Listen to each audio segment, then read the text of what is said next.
Bismillah. Kejaksaan Negeri Jakarta Selatan untuk keadilan dan kebenaran berdasarkan ketuhanan yang Maha Esa.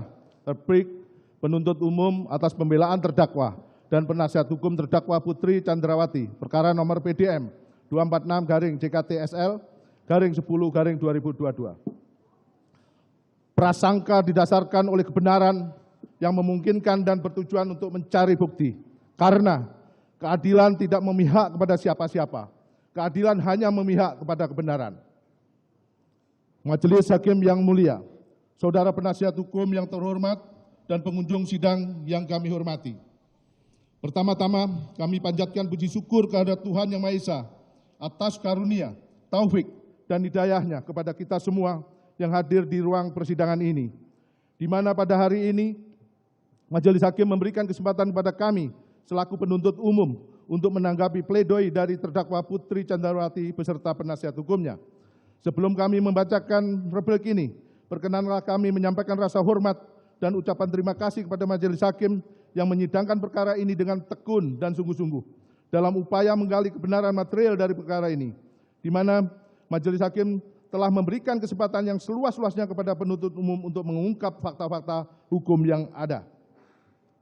Demikian juga kami sampaikan ucapan terima kasih kepada tim penasihat hukum yang telah menunjukkan semangat, kesungguhan, ketekunan, dan kegigihannya dalam usaha turut serta menegakkan hukum, mencari kebenaran dan keadilan di dalam mendampingi kliennya, yaitu terdakwa Putri Chandrawati, hingga membuat pledoi mencapai 995 halaman.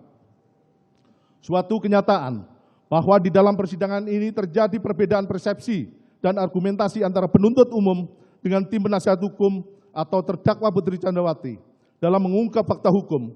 Hal tersebut kami nilai masih dalam batas-batas kewajaran sebagai manifestasi tanggung jawab masing-masing dalam menggali dan menemukan mutiara-mutiara kebenaran dan keadilan yang didambakan oleh seluruh rakyat Indonesia yang ditegakkan pada peradilan perkara ini. Kepada pengunjung sidang dan masyarakat yang kami hormati dan muliakan, tak lupa kami sampaikan penghargaan yang setinggi-tingginya dan terima kasih yang setulus-tulusnya apabila dalam replik atau tanggapan atas pledoi terdakwa Putri Chandrawati dan tim penasihat hukum akan terlihat adanya perbedaan pendapat, maka hal ini merupakan kewajaran sebagai insan hukum yang menjunjung tinggi keadilan berdasarkan hati nurani. Menjawab pendahuluan dalam pledoi tim penasihat hukum terdakwa Putri Chandrawati di tengah semrawut asumsi fakta persidangan harus menjadi alat pengoreksi. Kami penuntut umum membuka tanggapan kami dengan pernyataan, siapa di sini yang sebenarnya berasumsi dengan menggunakan alat bukti yang tidak tervalidasi dan tidak tercukupi. Kami serahkan kepada mata hukum, mata kebenaran, serta mata publik untuk menilainya. Memperhatikan isi nota pembelaan atau pledoi dari tim penasihat hukum terdakwa, pada pokoknya memohon kepada Majelis Hakim yang menyidangkan kami anggap dibacakan dan dibaca bahwa permohonan tim penasihat hukum terdakwa Putri Chandrawati dalam pledoinya didasarkan atas pertimbangan analisa yuridis yang telah diuraikan dalam nota keberatan pledoinya dengan beberapa dalil. Untuk itu kami penuntut umum akan memberikan tanggapan sebagai berikut. 1. Tanggapan terhadap bagian pledoi pribadi terdakwa Putri Chandrawati. Pledoi pribadi terdakwa Putri Chandrawati yang terdakwa tulis tangan sendiri halaman 3 yang menyatakan, dengan tuduhan sebagai pelaku pembunuhan berencana yang sampai saat ini tidak saya pahami, tidak pernah saya menyangka pada tanggal 8 Juli 2022 telah bisa terjadi. Konstruksi yang dibangun dengan menambah aspek perselingkuhan rasanya tidak pernah cukup untuk mendakwa saya sebagai pelaku pembunuhan berencana, namun juga menuding saya sebagai perempuan tidak bermoral. Bahwa terhadap pendapat terdakwa Putri Chandrawati cukup dapat difahami karena apa yang dikemukakan oleh terdakwa Putri Chandrawati sangatlah relevan dengan fakta-fakta yang ada. Dan bahkan fakta tersebut telah terungkap di hadapan persidangan. Dan seluruh masyarakat pun telah mengerti yang sesungguhnya terjadi. Berdasarkan fakta-fakta hukum yang terungkap di hadapan persidangan, bukan hal yang mengada-ngada, seperti yang dikemukakan oleh terdakwa, menyatakan menuding terdakwa Putri Chandrawati sebagai perempuan tidak bermoral, Karena pada nyatanya kalimat itu sama sekali tidak tertulis dalam surat tuntutan penuntut umum. Penuntut umum menyadari dan menghormati betul kedudukan terdakwa Putri Candrawati sebagai seorang wanita, seorang istri, dan seorang ibu rumah tangga, sebagaimana Islam memuliakan Maryam, Fatimah, Khadijah, dan Aisyah. Kristen dan Katolik memuliakan Bunda Maria dan Elizabeth. Kemuliaan Dewi Sinta dalam Wiracarita Ramayana dan Drupadi dalam Mahabharata agama Hindu, serta kemuliaan Putri Yasodhara dalam ajaran agama Buddha. Sehingga penuntut umum memilih tidak menyimpulkan hasil poligraf atau beberapa alat bukti yang tidak terkait langsung dengan pemenuhan unsur inti delik, pistandel delik, dalam pasal sebagaimana dakwaan penuntut umum yang termuat dalam tuntutan terdakwa Putri Candrawati. Penuntut umum hanya berdasarkan pada fakta hukum yang menunjukkan terdakwa Putri Candrawati adalah salah satu pelaku pembunuhan berencana. Meskipun terdakwa Putri Candrawati tidak memahami atau pura-pura tidak memahami apa itu pembunuhan berencana. Akan tetapi terdakwa Putri Candrawati melakukan karakter yang dipersyaratkan dengan pembunuhan berencana, yaitu menyampaikan cerita kepada saudara Ferdi Sambo berupa cerita jika terdakwa Putri Candrawati dilecehkan yang kemudian berubah menjadi cerita pemerkosaan. Lalu saudara Ferdi Sambo membuat perencanaan dan bekerja sama dengan saksi Riki Rizal Wibowo, saksi Kuat Ma'ruf, dan saksi Richard Eliezer Budiang Lumiu untuk menghilangkan nyawa korban Nofriansah Yosua Huta Barat. Dan cerita pertama, peristiwa terjadi di rumah Duren 3 nomor 46, karena terdakwa Putri Candrawati dilecehkan oleh korban Nofriansah Yosua Huta Barat. Lalu cerita tersebut berpindah ke rumah Magelang dengan cerita kedua, dengan peristiwa terdakwa Putri Candrawati diperkosa oleh korban Nofriansah Yosua Huta Barat. Sehingga perubahan cerita-cerita tersebut seperti cerita bersambung, layaknya cerita yang penuh dengan khayalan yang kental akan siasat jahat. Akan tetapi namanya kejahatan yang memiliki sifat tidak ada yang sempurna dan pasti meninggalkan jejak, tidak dapat disembunyikan, sehingga peristiwa tersebut terbuka dengan terang benderang di hadapan persidangan ini yang menyatakan terdakwa Putri Candrawati sekira pukul 15.40 WIB tidak di rumah Saguling 3 nomor 29 bersama saksi Riki Rizal Wibowo, saksi Kuat Ma'ruf, saksi Richard Eliezer Budiang Lumiu, saksi Susi, dan korban Nofriansah Yosua Huta Barat. Lalu terdakwa Putri Candrawati setelah melakukan rutinitas tes PCR, kemudian naik ke lantai 3 bersama dengan saksi Kuat Ma'ruf untuk bertemu dengan saudara Ferdi Sambo yang sudah terlebih dahulu tiba di rumah Saguling 3 nomor 29. Lalu terdakwa Putri Candrawati menceritakan peristiwa Magelang pada saudara Ferdi Sambo, sehingga saudara Ferdi Sambo menyusun pembunuhan berencana dengan pembagian tugas terdakwa Putri Candrawati bersama saksi Riki Rizal Wibowo, saksi Kuat Ma'ruf, saksi Richard Eliezer Budiang Lumiu membawa korban Nofriansah Yosua Huta Barat ke rumah Duren 3 nomor 46. Dan saksi Richard Eliezer Budiang Lumiu dan saudara Ferdi Sambo bertugas menembak korban Nofriansah Yosua Huta Barat.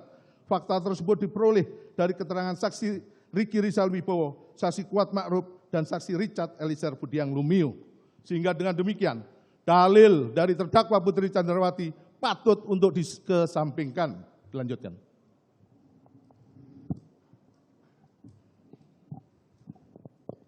Mohon izin dilanjutkan. 2. Tanggapan terhadap bagian eksekutif summary pledoi penasihat hukum terdakwa. 1.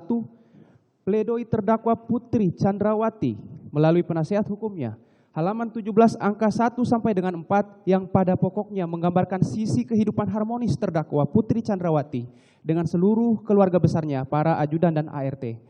Pledoi tim penasihat hukum terdakwa Putri Candrawati keliru atau tidak benar. Terlihat tim penasihat hukum terdakwa Putri Candrawati terkesan memaksakan keinginannya agar penuntut umum menyelami pembuktian motif dalam perkara ini sehingga benar-benar terbangun perbuatan pelecehan atau perkosaan.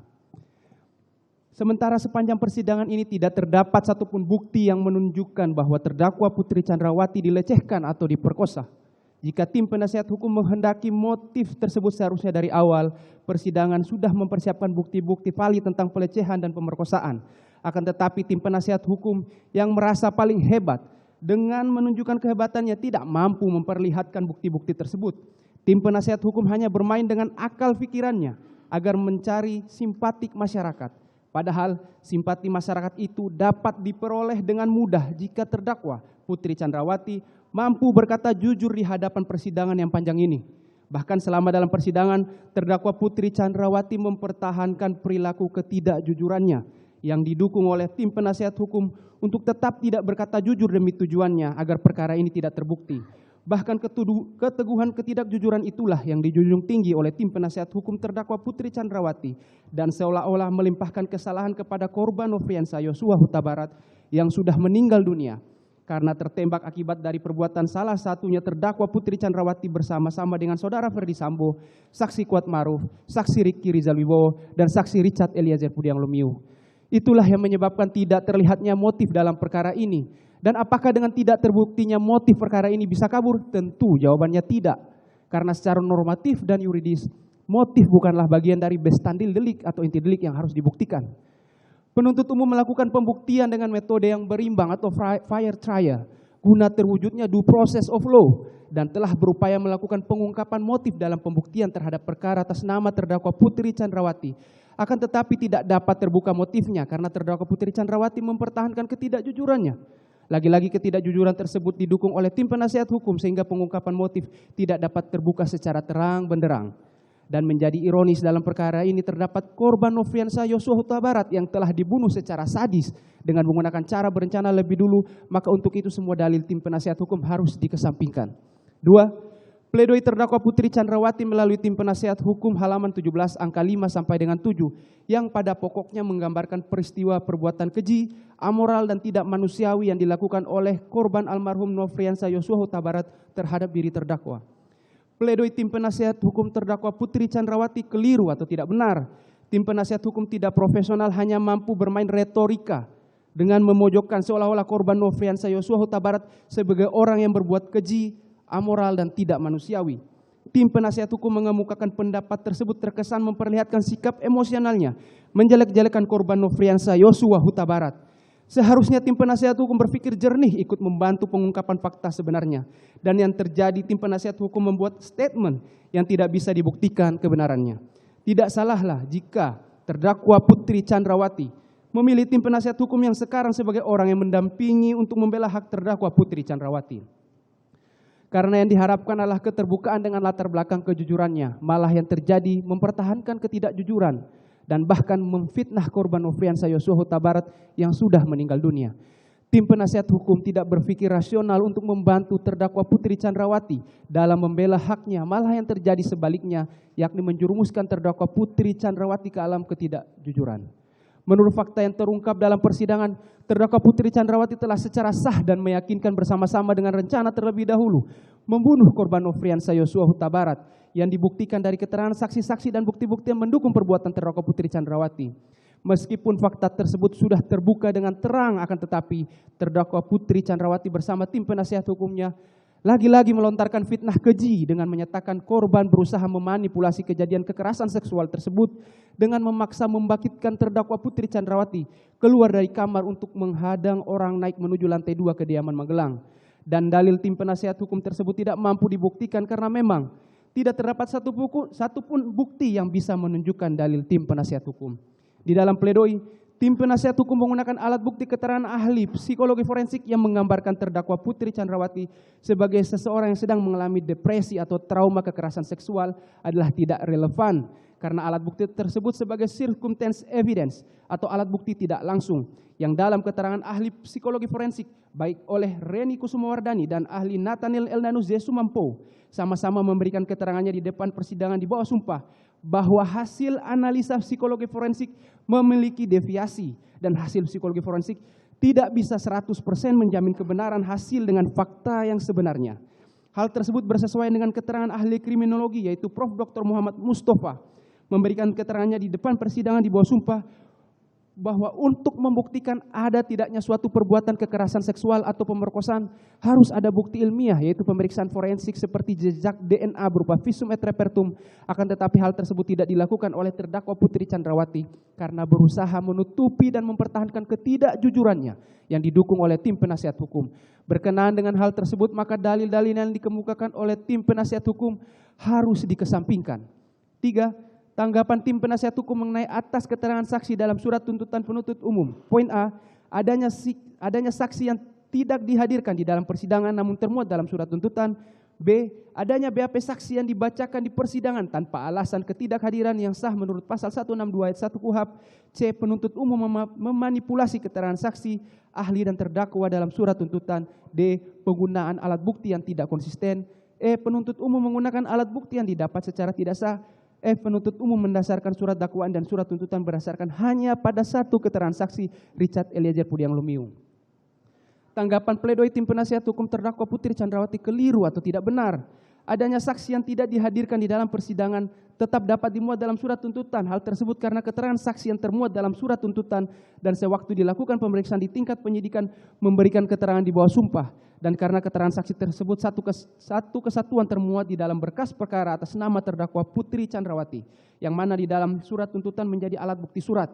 Karena itu menurut kami tim penasihat hukum tidak cermat dan tidak teliti dalam membaca surat tuntutan penuntut umum sehingga saksi-saksi yang nyata-nyata dihadirkan oleh penuntut umum tidak termuat dan tidak dijadikan sebagai pertimbangan dalam membuat terang peristiwa pembunuhan berencana yang dilakukan oleh terdakwa Putri Chandrawati. Bersama-sama dengan saudara Ferdi Sambo, saksi Richard Eliezer Pudiang Lumiu, saksi Riki Rizal Wibowo, dan saksi Kuat Maruf, yang mana tim penasihat hukum terdakwa Putri Chandrawati telah menyampaikan keterangan saksi-saksi yang telah dihadirkan di persidangan sebagaimana telah terurai di dalam surat tuntutan penuntut umum.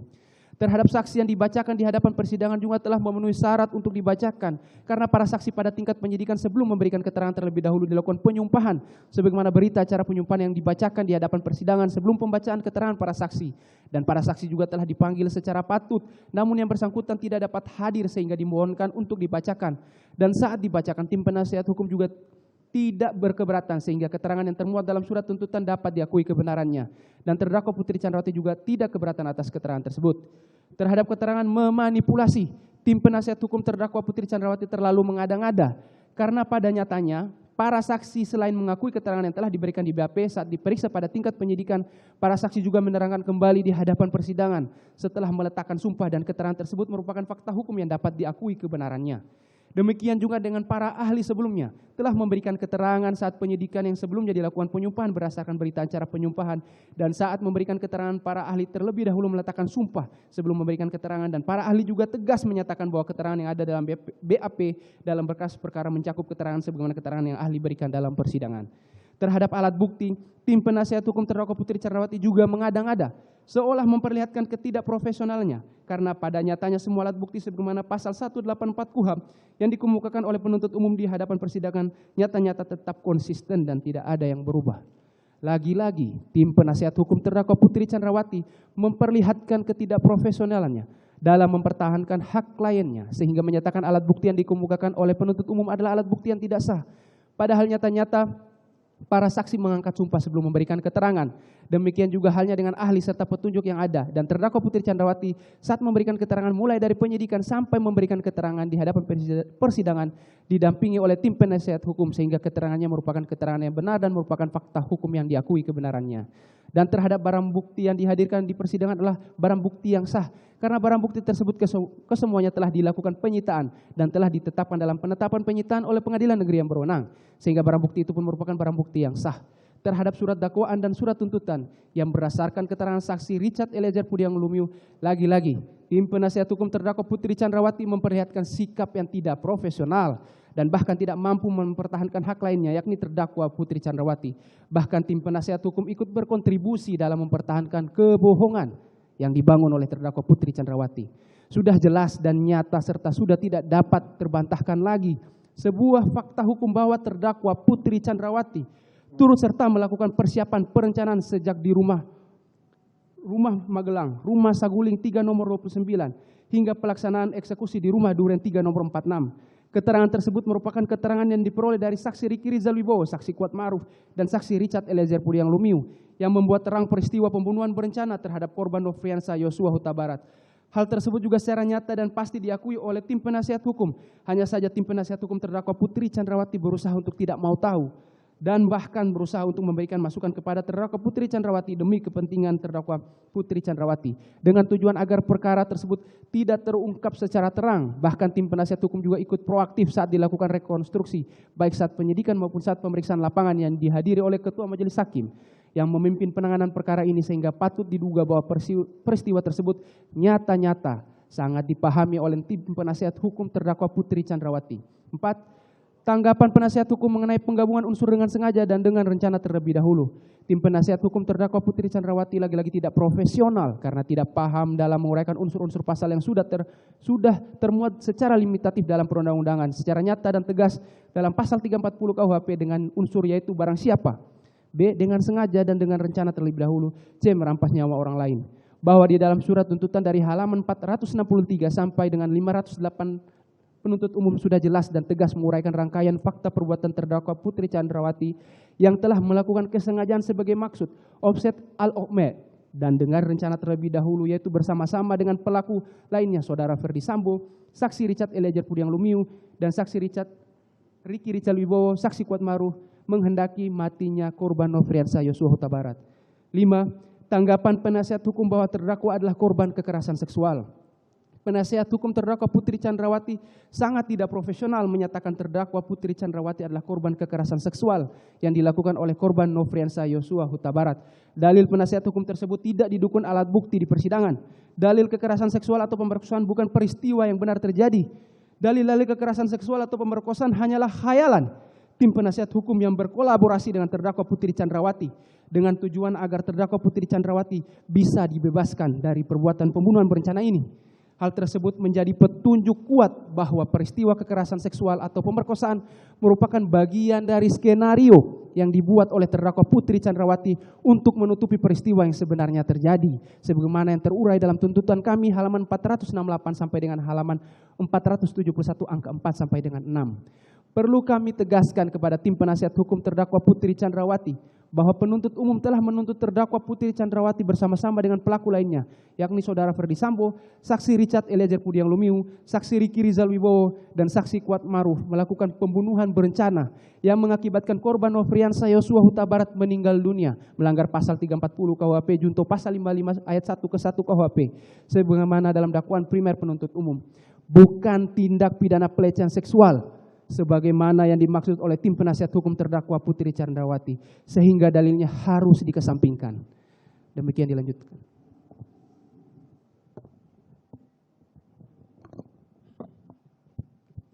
Izin majelis saya lanjutkan.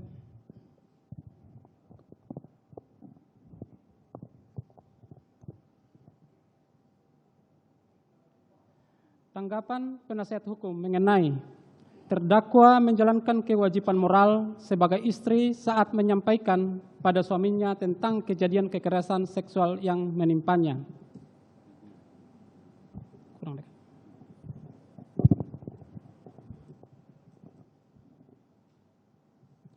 Tim penasehat hukum terdakwa Putri Chandrawati keliru dan tidak benar, bahkan menampikkan fakta persidangan. Nyata-nyata jelas dan tegas, terdakwa Putri Chandrawati dalam persidangan mengemukakan menelpon Saudara Ferdi Sambo dan menyampaikan perbuatan korban Nofriansah Yosua Huta Barat. Atas penyampaian tersebut, Ferdi Sambo dan terdakwa Putri Chandrawati mempunyai kehendak yang sama dan rencana untuk memberi pelajaran dan meminta pertanggungjawaban kepada korban Nofriansah Yosua Huta Barat, sehingga Saudara Ferdi Sambo tidak menggunakan logikanya, sehingga korban Nofriansah Yosua Huta Barat direncanakan untuk dibunuh. Bahkan bekerja sama dengan terdakwa Putri Chandrawati, saksi Kuatmaruf, saksi Ricky Rizal Wibowo, dan saksi Richard Eliezer Pudiang Lumiu. Artinya, peristiwa pembunuhan berencana tersebut dikehendaki oleh terdakwa Putri Chandrawati. Hal tersebut sudah tidak terbantahkan lagi. Sebagaimana fakta yang terurai dalam surat tuntutan, akan tetapi tim penasihat hukum hanya berusaha untuk mengalihkan guna mengaburkan peristiwa yang sudah terang benderang terungkap di depan persidangan ini. Fakta tanggapan nomor 7, tanggapan penasihat hukum mengenai terdakwa memerintahkan saksi Rizal Wibowo untuk menggunakan senjata api korban mengamankan senjata api korban di Magelang hanya didasarkan pada asumsi belaka tanpa didukung alat bukti yang sah, sampai dengan tanggap nomor 18. Tanggapan penasihat hukum mengenai tuduhan penuntut umum mengenai terdakwa mengetahui pemberian handphone dan sejumlah uang bertentangan dengan fakta sidang yang sebenarnya dan tidak benar. Bahwa tanggapan tim penasihat hukum terdakwa Putri Candrawati pada poin 7 sampai dengan poin 18 merupakan tanggapan yang keliru dan tidak benar. Tim penasihat hukum benar-benar tidak proporsional, tidak fokus atau gagal fokus dalam mengikuti persidangan yang panjang ini. Terkesan tidak mempertahankan hak-hak hukum dari kliennya, yakni terdakwa Putri Candrawati yang didampinginya. Bahkan tim penasihat hukum terkesan menjerumuskan terdakwa Putri Candrawati sehingga tersesat dalam memberikan keterangan karena bertujuan akan mengaburkan fakta hukum yang sebenarnya. Bahwa tanggapan tim penasihat hukum perihal pernyataan penuntut umum yang menyatakan pakaian terdakwa seksi adalah tidak relevan, imajiner, dan negatif. Hal ini menunjukkan bahwa tim penasihat hukum tidak jeli dalam mengikuti persidangan yang berjalan selama ini. Hal ini kami kemukakan berdasarkan petunjuk yang didapat dari kesesuaian antara keterangan terdakwa Putri Candrawati, saksi Riki Rijal Wibowo, saksi Kuat Maruf, saksi Richard Eliezer Pudihang Lumiu, saksi Ajam Romer, saksi Prayogi Iktara Wikatun di depan majelis hakim pada saat persidangan, dan hal ini sangatlah tidak wajar bagi seorang istri jenderal bintang 2 yang menggunakan pakaian seperti itu pada saat keluar rumah dan apabila terdakwa Putri Candrawati memberikan keterangan bahwa sudah kebiasaan mengganti pakaian setelah melakukan perjalanan jauh. Karena pakaian yang dipergunakan sebelumnya ingin terdakwa Putri Candrawati ganti karena sudah dipergunakan dari Magelang sampai ke Jakarta, sangatlah tidak masuk akal. Apabila memang suatu kebiasaan terdakwa Putri Candrawati berganti pakaian setelah melakukan perjalanan jauh, kenapa tidak diganti pada saat berada di rumah Saguling 3 nomor 29? Karena terdakwa Putri Candrawati memiliki lebih banyak waktu pada saat tiba di rumah Saguling 3 nomor 29, kurang lebih 2 jam pada saat berada di rumah Duren 3 nomor 46. Sebelum tim penasihat hukum tergesa-gesa dan serampangan menyimpulkan bahwa penuntut umum telah manipulatif dan keliru menerapkan perbuatan pasif dalam pembuktian dakwaan pembunuhan dan pembunuhan berencana karena pasal 338 ataupun pasal 340 KUHP merupakan delik aktif, bukan delik pasif, agar tim penasihat hukum mencermati dengan objektif dan pikiran yang terbuka bahwa peran dari terdakwa Putri Candrawati adalah mengajak pergi isoman di rumah Duren 3 nomor 6, masuk kamar dan mengganti bajunya untuk beristirahat guna mendukung skenario awal yang telah direncanakan sejak di lantai 3 rumah Saguling, yakni nantinya di rumah Duren 3 nomor 46 akan ada keadaan pelecehan dari korban Nopriansa Yosua Huta Barat terhadap terdakwa Putri Candrawati sebagai penyebab awal terjadinya tembakan yang menewaskan korban Nopriansa Yosua Huta Barat. Bahwa selama pembuktian perkara ini, dari beberapa saksi yang sangat penting, jelas dan tegas, rangkaian peristiwa terungkap dengan terang benderang dari keterangan saudara Perdi Sambo, saksi Riki Rijal Wibowo, saksi Kuat Maruf, saksi Richard Eliezer Pudihang Lumiu, didukung dengan saksi Ajam Romer, saksi Prayogi, saksi Diryanto alias Kodir, saksi Juni Artika Huta Barat, saksi Mahendra Rizki, saksi Pera Mahareta Simajuntak, saksi Daden Miktabul, saksi Farhan Sabila, saksi Abdul Somad, saksi Susi, saksi Ahmad Syahrul Ramadan, saksi Raditya Adiaksa, saksi Anita Amalia Dewi Agustin, saksi Victor Kamang, saksi Bimanta Jaya Diputro, saksi Nepi Aprilia, saksi Iqbah Jaka Tilawah, saksi Ridwan Soplanet, saksi Ripail Samuel, saksi Sulap Abo, saksi Martin Gabe, saksi Renhat saksi Teddy Rohendi, saksi Tony Rido Nugroho, saksi Audi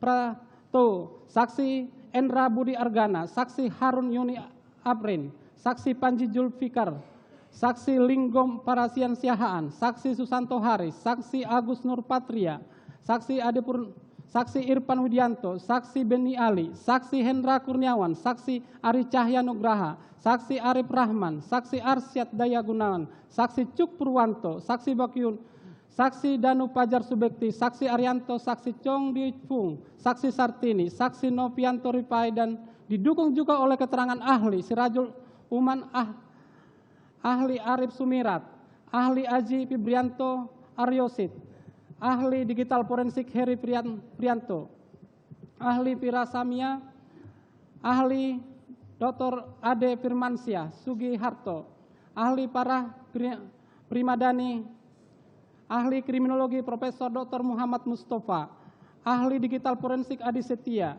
ahli digital forensik Eko Wahyu Bintoro, ahli psikologi forensik Dr. Randa Reni Kusumawardani, ahli pidana Dr. Effendi Saragi, ahli pidana Dr. Alfi Sahari. Kesemua keterangan bersesuaian sebagaimana fakta hukum yang telah termuat dalam surat tuntutan penuntut umum yang telah dibacakan di hadapan persidangan pada hari Rabu tanggal 18 Januari 2023. 19. Analisa interval waktu CCTV berkesesuaian dengan alat bukti sah lainnya. Perkiraan waktu, kejadian, dan keterangan. Pukul 14.46 menunjukkan saudara Ferdi Sambo tiba di kediaman Saguling dan menuju lift untuk naik ke lantai 2. Bersesuaian dengan keterangan saksi Daden Mitapul Haq, saksi Prayogi, saksi Ajan Romer di bawah sumpah di muka persidangan pada tanggal 8 November sampai dengan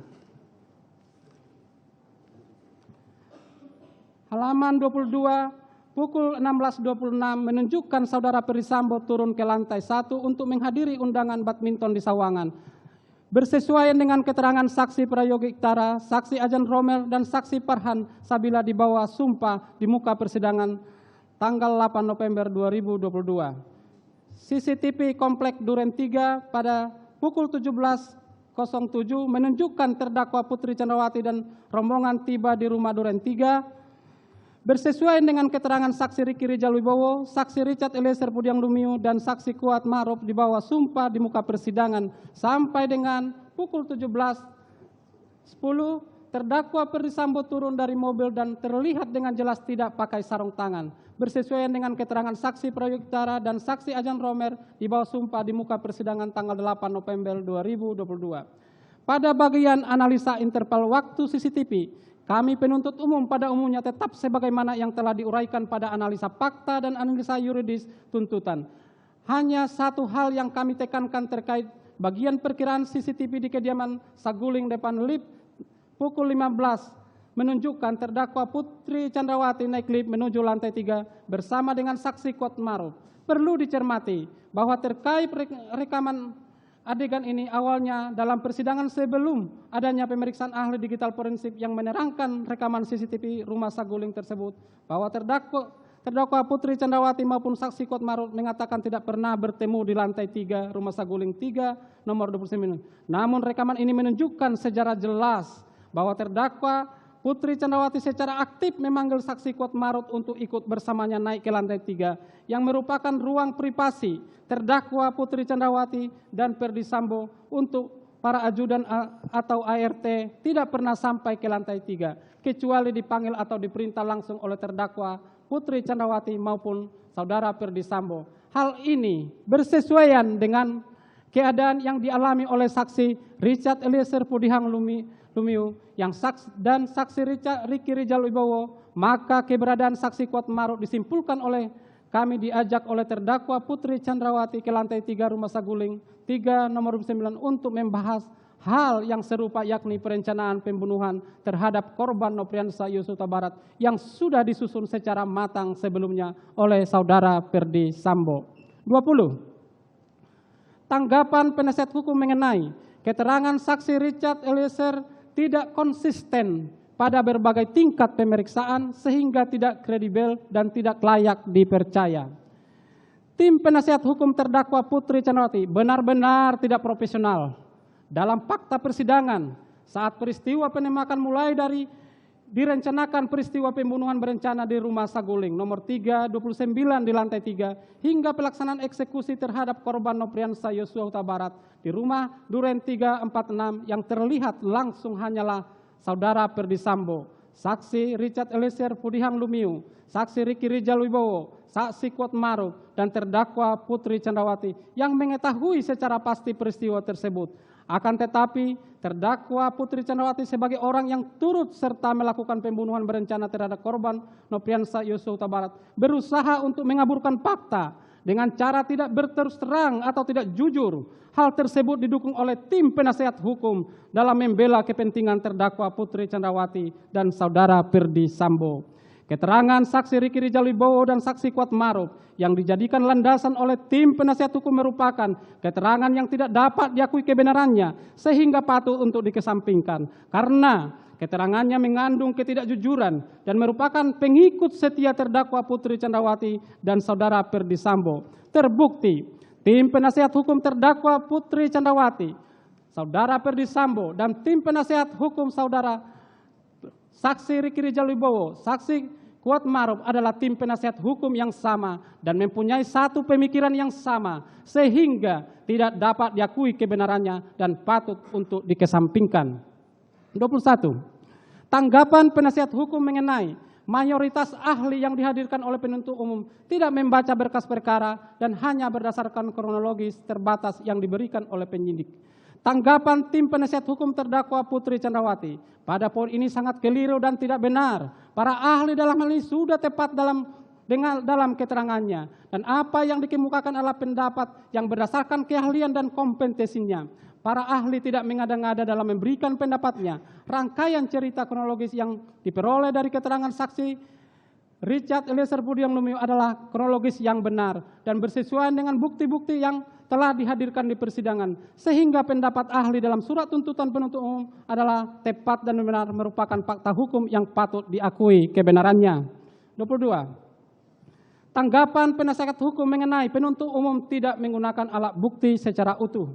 Tanggapan tim penasihat hukum terdakwa Putri Candrawati perihal penuntut umum tidak menggunakan alat bukti secara utuh merupakan kesimpulan yang sangat naif berdasarkan pengetahuan hukum yang sangat dangkal dan kelihatan bahwa tim penasihat hukum tidak profesional dalam membela klien mereka karena tim penasihat hukum terlihat tidak mengikuti proses persidangan yang sangat panjang secara seksama karena senyatanya dalam proses persidangan kami jaksa penuntut umum menggunakan alat bukti yang sah sebagaimana diatur dalam pasal 184 ayat 1 KUHP sehingga kami jaksa penuntut umum berkeyakinan bahwa terdakwa Putri Candrawati terbukti secara sah dan melakukan perbuatan tindak pidana sebagaimana yang kami dakwakan dan kami buktikan dalam surat tuntutan kami. Dalil tim penasihat hukum ini adalah bentuk ketidakpuasan atas tidak dipakainya beberapa alat bukti yang menurut tim penasihat hukum sangat membantu mereka dalam mengaburkan fakta dan membangun konstruksi fakta hukum yang sesat. Sebenarnya, tim penasihat hukum sudah mengetahui jawaban atas dalil mereka ini dalam pledoi mereka sendiri dan sudah menerangkan masih dalam poin yang sama bahwa pada dasarnya penuntut umum diperbolehkan untuk memilah alat bukti di mana yang dapat digunakan untuk membuktikan dakwaan maupun tuntutannya. Sebagaimana tujuan pembuktian bagi penuntut umum sebagai suatu usaha untuk meyakinkan hakim berdasarkan alat bukti yang ada agar seseorang terdakwa bersalah sesuai dengan apa yang didakwakan kepadanya. Untuk itu, penuntut umum harus menapis dan menyaring setiap alat bukti yang ada dengan melihat aspek validaritas dan kesesuaian dalam membuktikan setiap unsur pasal yang didakwakan guna mendapatkan kualitas alat bukti yang baik dan kredibel dalam pembuktian kesalahan dan perbuatan terdakwa. Tanggapan penasihat hukum mengenai hukum atau dakwaan primer dengan unsur-unsurnya. Tanggapan tim penasihat hukum atas hukum dakwaan dengan unsurnya bahwa tanggapan tim penasihat hukum terdakwa Putri Candrawati pada angka 23 dan 26 tidak perlu penuntut umum tanggapi karena telah termuat dengan jelas dan tegas dalam uraian analisa yuridis dalam surat tuntutan penuntut umum mulai halaman 455 sampai dengan halaman 584 bahwa dalam tuntutan penuntut umum terdakwa Putri Chandrawati dinyatakan telah terbukti secara sah dan meyakinkan melakukan tindak pidana pembunuhan berencana secara bersama-sama dengan dakwaan primer melanggar pasal 340 KUHP junto pasal 55 ayat 1 ke 1 KUHP. Tanggapan penasihat hukum mengenai sekalipun tim penasihat hukum berpendapat terdakwa tidak terbukti secara sah dan meyakinkan, namun apabila majelis hakim berpendapat lain, kami perlu menyampaikan hal-hal yang meringankan yang sepatutnya diperhatikan dan dipertimbangkan oleh majelis hakim yang terhormat dalam memutus perkara pidana aku. Permohonan tim penasihat hukum terdakwa Putri Chandrawati dalam hal ini patut dikesampingkan karena meskipun terdakwa Putri Chandrawati selama persidangan bersikap sopan, akan tetapi terdakwa Putri Chandrawati melakukan pengingkaran yang dituangkan dalam pledoi tim penasihat hukum maupun pledoi yang dikemukakan oleh terdakwa Putri Chandrawati sendiri. Faktanya, terdakwa Putri Chandrawati berbelit-belit dalam memberikan keterangan di persidangan dengan dalih lupa, dan pada saat majelis menanyakan apakah dengan kejadian mengakibatkan korban Nopriansa Yosua Barat meninggal dunia karena ditembak, ada perasaan menyesal, dan atas pertanyaan majelis tersebut, terdakwa Putri Chandrawati menjawab bukan penyesalan tetapi lebih kepada menjadi pelajaran hidup. Bahwa oleh karena semua dalil tim penasihat hukum terdakwa Putri Chandrawati tidak berdasarkan hukum dan tidak terbukti, maka kami penuntut umum memohon kepada Ketua Majelis Hakim yang memeriksa dan mengadili perkara atas nama terdakwa Putri Chandrawati agar mengesampingkan dalil-dalil yang dikemukakan dalam pledoinya dan menyatakan terdakwa Putri Chandrawati terbukti secara sah dan meyakinkan melakukan tindak pidana pembunuhan berencana secara bersama-sama sebagaimana dakwaan primer melanggar pasal 340 KUHP junto pasal 55 ayat 1 ke 1 KUHP, bahwa terhadap hal-hal lain yang termuat dalam pledoi penasihat hukum yang belum terbantahkan dalam replik penuntut umum ini, maka penuntut umum menyatakan tanggapan tim penasihat hukum dalam pledoi telah terbantahkan dalam replik ini yang merupakan satu kesatuan dengan surat tuntutan penuntut umum yang telah dibacakan pada hari Rabu tanggal 18 Januari 2023. Selanjutnya, kami serahkan sepenuhnya kepada majelis hakim yang menyidangkan perkara ini. Semoga Tuhan Yang Maha Esa memberikan kekuatan batin kepada majelis hakim yang mulia dalam menjatuhkan putusan dalam perkara ini dengan seadil-adilnya.